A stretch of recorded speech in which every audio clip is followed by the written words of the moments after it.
Bonsoir à tous les Sénégalais qui nous suivent de Dakar, de Beijing, de Washington et de partout dans le monde. Ceci juste pour faire un clin d'œil à notre dialogue du peuple. Comme vous le savez, ce dialogue du peuple a été un vrai dialogue du peuple. Parce que nous avons vu des Sénégalais participer de partout. Alors juste pour faire un petit résumé, par rapport à cette thématique concernant la troisième candidature que le professeur, le docteur Abdourahmane Diouf a eu à diriger, je voulais rendre hommage à tous les Sénégalais qui ont participé et qui ont fait des contributions vraiment pertinentes pour montrer combien c'est important pour nous de tourner définitivement cette question liée à la troisième candidature.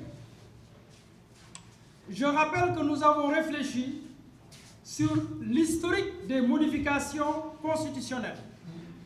Nous avons également réfléchi sur l'article 27 de la Constitution.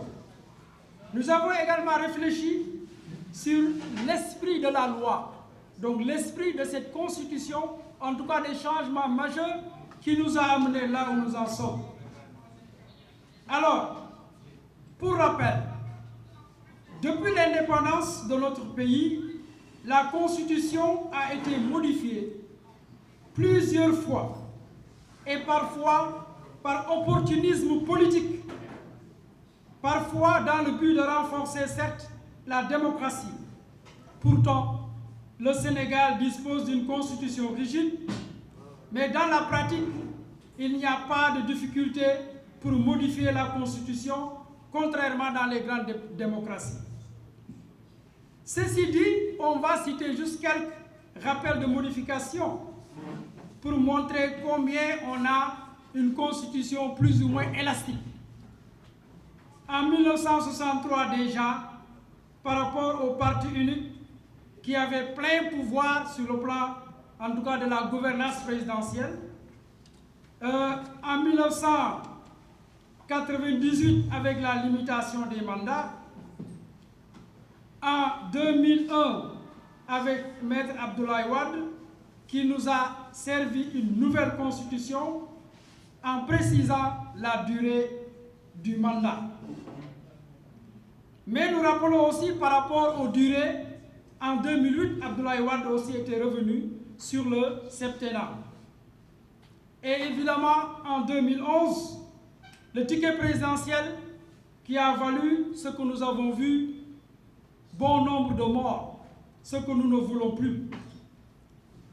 En 2016, Macky Sall vient pour rassurer à travers le référendum que ces questions sont désormais derrière nous. Malheureusement, en 2023, nous sommes en train d'épiloguer là-dessus.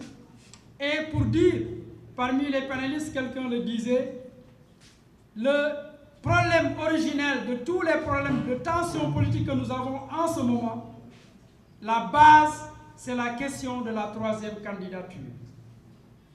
Ces questions essentielles touchent le peuple et nous engagent, également engagent l'avenir du pays au moment où les enjeux liés au pétrole et du gaz sont à l'ordre du jour. Mais aussi, ces questions, le troisième mandat, peuvent autant entraîner des dérives qui risquent de déstabiliser notre pays, vu le nombre de morts aussi loin déjà compté, puisque c'était déjà en mars 2021 que cela a commencé, alors que les élections sont prévues en février 2024, pour dire tout simplement que c'est comme s'il y a déjà pré-campagne, alors que la question de la troisième candidature devient la source de tous les problèmes. Rien d'intangible sur les termes flatteurs pour voter ce référendum du 2016, puisque ce que le président a vendu, c'était, pour vous rassurer, voter oui pour qu'on ne revienne plus sur des questions de deuxième ou de troisième mandat. Macky Sall lui-même, qui avait fait la commande, savait pertinemment dans cette proposition que c'était la dernière fois, puisque lui-même dit second et dernier mandat lors de la campagne de 2019. L'article 27 est formulé comme suit. La durée du mandat du président de la République est de 5 ans. Nul ne peut exercer plus de 2 mandats consécutifs. Clause d'éternité qui n'exclut pas la compréhension du président de la République lui-même.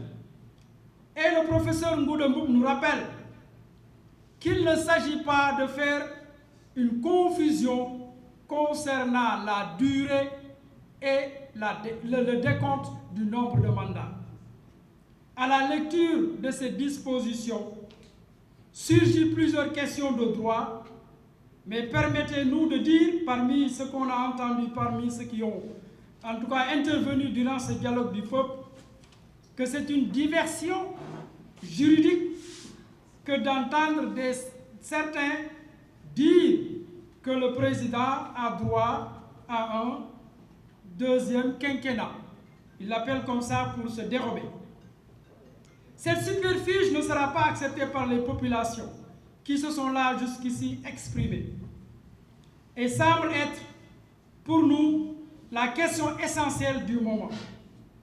En revenant sur les commentaires de certains, le peuple sénégalais restera debout au moment venu et n'acceptera aucune forfaiture. Nous avons compris que le but du dialogue du président était juste un moyen pour forcer cette 3e candidature, mais également pour isoler Ousmane Sonko. Quelles recommandations pouvons-nous faire pour nous du F24 et pour ceux qui ont contribué, même s'ils ne se réclament pas membres du F24, c'est de dire que nous devons défendre la Constitution. Et pour défendre la Constitution, le professeur Ngouda Mboup nous rappelle qu'il ne peut y avoir une tentative de violer l'ordre public par le président de la République, car tenter de déposer même une candidature est illégal et devient dangereux pour le peuple. Ce qui nous a rappelé Djamou Mogen, 3e mandat. En venant